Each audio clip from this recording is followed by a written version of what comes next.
With great power comes great responsibility, was said by Uncle Ben in Sam Raimi's 2002 film Spider-Man.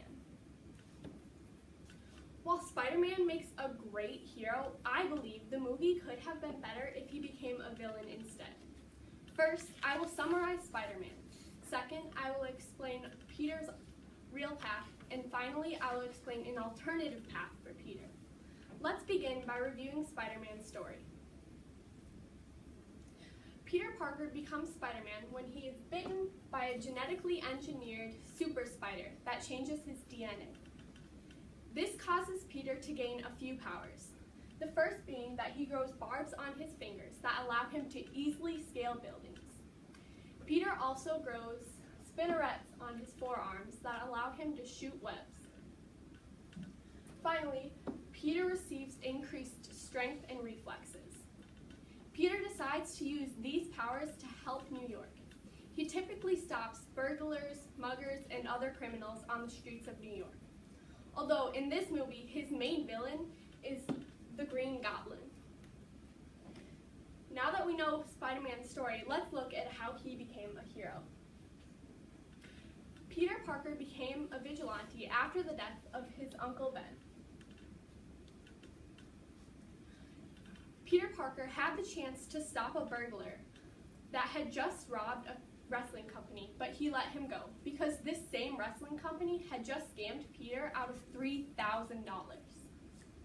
Unfortunately, after the burglar was let go, he shot Uncle Ben, which led to his death.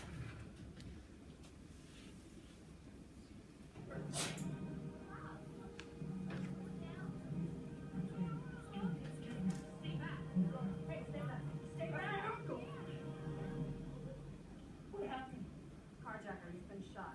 We just called the paramedics. They're on their way.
This event deeply affected Peter and caused him to start following his uncle's advice to take responsibility.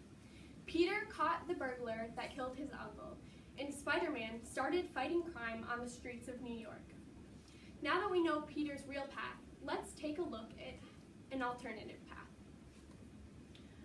Before Uncle Ben's death, Peter only used his powers to benefit himself. For example, in a fight with his bully Flash, Peter used his powers to punch Flash in the face. Peter also used his powers to win money in a wrestling match, although he did not end up winning that money. In the movie, the Green Goblin offers Spider-Man a place by his side, and if Uncle Ben never died, Peter Parker would have accepted this offer because him and the Green Goblin had similar motives. The Green Goblin was angry at his company because they fired him and would not let him continue testing his inventions, and he wanted revenge. Peter was angry at his school and had a tendency to seek revenge. He was bullied and his talents were never appreciated. Peter also had no real friends. He had Harry, but Harry was not a true friend. Harry knew that Peter had a long-time crush on MJ, but Harry decided to start dating MJ anyway. Peter needed companionship, and the Green Goblin offered that. So if these two teamed up, together they would terrorize New York. This ending would have shown us how anyone can become a villain. In conclusion, we first summarized Spider-Man. Second, we learned how Peter Parker became a hero. And third, we learned how Spider-Man could have become a villain. Although the ending to Spider-Man was great, I believe it could have been made better if Peter Parker became a villain. Uncle Ben's words, "With great power comes great responsibility," should be followed by all of us. We all have the capacity for evil, but we must choose kindness.